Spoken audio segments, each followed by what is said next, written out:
جانتی ہوں کہ حادثہ ہوا ہے، لیکن حادثات بھی تو کسی نہ کسی غلطی کا ہی نتیجہ ہوتے ہیں، اور اس حادثے کی غلطی کی میں ہی ذمہ دار ہوں۔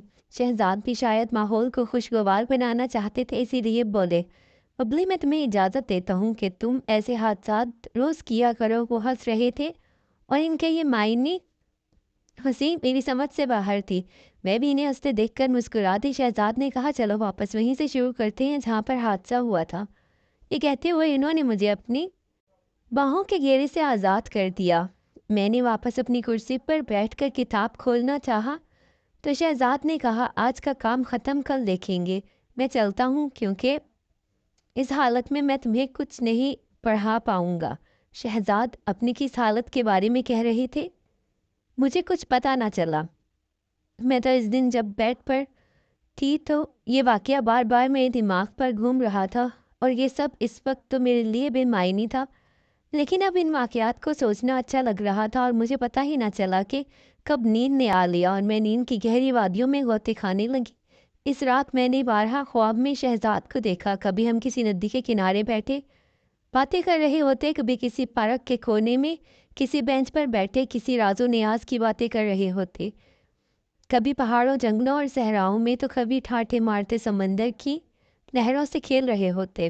خرچ اس رات میں نے شہزاد نے مل کر دنیا جہان کی سیر کی۔ میں اس دن بہت گہری نیند سوئی، صبح اٹھی تو میرے خواب کا ہر منظر میرے ذہن میں نقش تھا۔ میں بستر سے اٹھنا ہی نہیں چاہ رہی تھی، میں ان خوابوں کی دنیا سے نکلنا ہی نہیں چاہ رہی تھی۔ مجھے علم نہیں کہ ایسا کیوں تھا، پر جو بھی تھا بہت پرلطف تھا۔ دوسری شام جب شہزاد ہمارے گھر پہنچے تو میں اسی وقت نہا کر نکلی تھی۔ میرے بال گیلے تھے اور ان سے ابھی تک پانی ٹپک رہا تھا۔ شہزاد کی بار بار اٹھتی ہوئی نظروں کو میں بخوبی نوٹس کر سکتی تھی۔ میں تو شہزاد کو خوابوں میں بسا چکی تھی، لیکن یہاں لگتا تھا کہ شہزاد کے من میں بھی کوئی بات چل رہی ہو۔ دوران اسٹڈی مجھے آج میرے دل میں عجیب عجیب خیالات آ رہے تھے۔ میں نہیں جانتی تھی کہ یہ پیار کیا ہے، لیکن اتنا ضرور تھا کہ شہزاد کے خیالات مجھے مدہوش کر رہے تھے۔ زندگی میں مجھے ایسی فیلنگز پہلے کبھی نہیں ہوتی تھی۔ یوں ہی جب شہزاد مجھے میتھ کے ایک سوال کی مشق کرا رہے تھے تو میں ان کے ساتھ بہت قریب ہو گئی۔ میں نے ایسا کوئی ارادتاً نہیں کیا تھا، بلکہ ایسا ہونا اتفاقاً تھا۔ آخر 9 بجے اور شہزاد گھر جانے کے لیے اٹھے تو میں بھی کتابیں سمیٹ کر اٹھی تو انہوں نے قریب سے گزرتے ہوئے بڑی آہستگی سے کہا، ببلی تم آج بہت خوبصورت لگ رہی تھی۔ میں نے چونک کر ان کی طرف دیکھا تو اس دوران وہ مجھ سے دور ہٹ چکے تھے۔ ان کے الفاظ ساری رات میری کانوں میں گونجتے رہے۔ شاید خواتین کے متعلق سچ کہا جاتا ہے کہ وہ بہت خود پسند ہوتی ہیں، اسی لیے ان کی تعریف کی جائے تو پھولیں نہیں سماتی۔ اگلے دن بھی شہزاد وقت پر ہی آ گئے تھے۔ ہم نے اسٹڈی سٹارٹ ہی کی تھی کہ بجلی چلے گئی۔ میں اٹھی کہ موم بتی جلا کر لے آؤں تو شہزاد نے میرا ہاتھ پکڑ لیا اور بولے، ہم نے کون سا موتیوں سے مالا پرونی ہے، ایسے ہی بیٹھ کے باتیں کرتے ہیں، تھوڑی ہی دیر میں بجلی آ جائے گی۔ میں بھی ادھر ہی بیٹھ گئی اور ہم ادھر ادھر کی باتیں کرنے لگے۔ شہزاد نے میرا ہاتھ ایسے ہی پکڑے رکھا تھا، لیکن مجھے عجیب لگ رہا تھا۔ اگرچہ شہزاد کی محبت مجھ پر حاوی ہو چکی تھی اور ان کی پر اثر شخصیت نے مجھ پر جادو کر دیا تھا، لیکن میں فوری توقع نہیں کر رہی تھی۔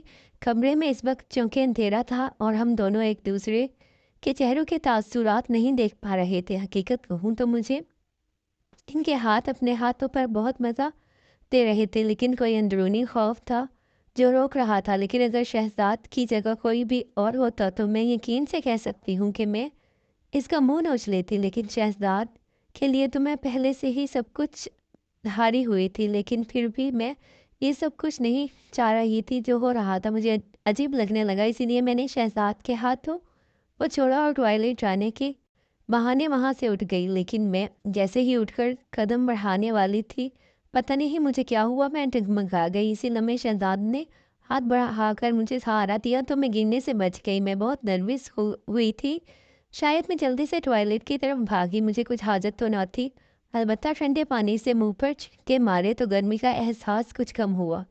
میں بھی ٹوائلٹ میں ہی تھی کہ بجلی آ گئی۔ میں واپسی ڈرائنگ روم میں آئی تو شہزاد وہاں موجود نہیں تھے۔ مجھے پریشانی ہوئی کہ ایسا کیا ہے کہ وہ بتائے بغیر ہی چلے گئے۔ اسی وقت اماں ڈرائنگ روم میں آئی تو انہوں نے بتایا کہ شہزاد کہہ رہا تھا کہ اس کے سر میں درد ہو رہا ہے اور بجلی بھی نہیں ہے، اسی لیے وہ گھر جا کر آرام کرے گا۔ میں نے بھی کتابیں سمیٹی اور اپنے بیڈ روم میں چلی آئی۔ میری سوچوں کا محور بس شہزاد ہی تھے۔ اس رات بھی میں انہیں سوچا میں خوب تھی۔ صبح اٹھتی تو شہزاد کی ہی یاد میں سارا دن مسحور ہوتی رہی۔ شام ہونے سے پہلے ہی شام کا بے چینی سے انتظار کرنے لگی۔ میں دیکھنا چاہتی تھی کہ شہزاد آج کیسا برتاؤ کرتے ہیں، لیکن وقت ہونے کے باوجود وہ نہیں آئے۔ میں انتظار کرتی رہی، لیکن میرا انتظار بس انتظار ہی رہا۔ وہ 8 بجے تک نہیں آئے تو میں نے اماں سے کہا کہ خیر ہو، شہزاد پتہ نہیں آج کیوں نہیں آئے۔ اماں نے کہا کوئی اور کام پڑ گیا ہوگا، اسی لیے نہیں آ سکا ہوگا۔ میں نے کہا نہیں اماں، آج کل جب وہ گئے تھے تو ان کی طبیعت ٹھیک نہیں تھی، کیا پتہ وہ ابھی تک ٹھیک نہ ہوئے ہوں۔ آپ خالہ کو فون کر کے ان کا پتہ تو معلوم کریں۔ اماں کو بھی جیسے کچھ یاد آیا تو انہوں نے خالہ کو فون لگایا۔ تب خالہ نے بتایا کہ شہزاد تو کل سے سخت بخار میں تپ رہا ہے۔ مجھے علم ہوا تو سخت بے چینی ہوئی، دل چاہا کہ ابھی جاؤں اور ان کا بخار خود پہ لے لوں، لیکن میں اس وقت کیا کر سکتی تھی۔ صبح میں اماں کو لے کر ان کا پتہ لینے خالہ کے گھر گئی اور دیکھا شہزاد واقعی بخار کی وجہ سے بستر میں پڑے تھے۔ تھوڑی سی رسمی بات چیت کے بعد میں ادھر ہی بیٹھ گئی۔ خالہ اور اماں بھی ساتھ بیٹھی اپنی باتوں میں مصروف ہو گئی۔ شہزاد نے ایک بارگی ہماری طرف دیکھا، پھر انہوں نے اپنی آنکھیں موند لی۔ ہم خالہ اور اماں کی موجودگی میں کوئی بات نہیں کر سکتے تھے، اسی لیے ہم خاموش بیٹھے تھے جبکہ خالہ اور اماں باتیں کر رہی تھیں۔ باتوں باتوں میں خالہ نے بتایا کہ ان کی سہیلی کی بیٹی کی شادی تھی جہاں ان کا جانا بہت ضروری تھا، لیکن نہیں جا سکتی۔ اماں پوچھ رہی تھی کیوں نہیں جا سکتی تو خالہ بولی جس کے ساتھ جانا تھا وہ تو بستر پر پڑا ہے، اور آپ کے بھائی صاحب خالو بھی آفس سے چھٹی نہیں لے سکتے کہ ان کے ساتھ چلی جاتی۔ اماں چونکہ خالہ کی سہیلی کو جانتی تھی اور انہیں پتہ تھا کہ وہ کدھر رہتی ہیں، اسی لیے خالہ سے بولی تمہاری سہیلی کون سا شہر سے باہر رہتی ہے، ٹیکسی پکڑو اور 2-3 گھنٹے میں واپس آ جاؤ۔ میں نے یہ سنا تو میرے دماغ میں آئیڈیا آیا کہ اگر اماں اور خالہ شادی پر چلی جائیں گی تو مجھے شہزاد سے اکیلے میں بات کرنے کا موقع مل جائے گا۔ یہی سوچ کر میں نے بھی اماں کی تائید میں کہا خالہ اگر آپ کی سہیلی اسی شہر میں رہتی ہے تو تب آپ ضرور ہو آئے، شہزاد کی فکر نہ کریں، 2-3 گھنٹے تک ہم ان کی تیمارداری کر لیں گے۔ خالہ اور اماں دونوں کو میں نے شادی میں جانے پر آمادہ کر لیا، اگرچہ اماں جانا نہیں چاہتی تھی، اور ان دونوں کے جانے کے بعد میں اور شہزاد اب گھر میں اکیلے تھے۔ کوئی 15 منٹ تک ہم میں کوئی بات نہ ہوئی۔ شہزاد ویسے ہی آنکھیں موندے لیٹے رہے، شاید وہ میرا انتظار کر رہے تھے کہ میں ہی کوئی بات شروع کروں، لیکن میں تذبذب میں رہی کہ بات شروع کیسے کروں اور کون سی بات کروں۔ تنہائی اور خاموشی ماحول پر عجیب پر اسراریت تھی۔ شہزاد نے میری طرف کروٹ لے کر آنکھیں کھول دی۔ نبیلہ تم نے مجھے جلا ڈالا۔ ان کی آواز میری سماعت سے ٹکرائی، ان کی نظریں میرے چہرے پر گڑھی تھی۔ تم شاید سمجھ رہی ہوگی کہ میں بخار میں تپ رہا ہوں، لیکن ایسا نہیں ہے، یہ آگ جس میں جل رہا ہوں تمہاری ہی پیار میں لگی ہوئی ہے، دیکھو جل رہا ہوں نا۔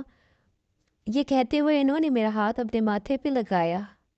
ان کا ماتھا سچ میں انگاروں کی طرح تھا۔ جی جی شہزاد، میرے منہ سے بس اتنا ہی نکل پایا۔ شہزاد دیوانوں کی طرح میرے ہاتھوں کو اپنے چہرے پر رکھے تھے جیسے وہ اس طرح سکون پا رہے ہوں، اور سکون تو مجھے بھی حاصل ہو رہا تھا، محبت تو مجھے بھی ہو گئی تھی۔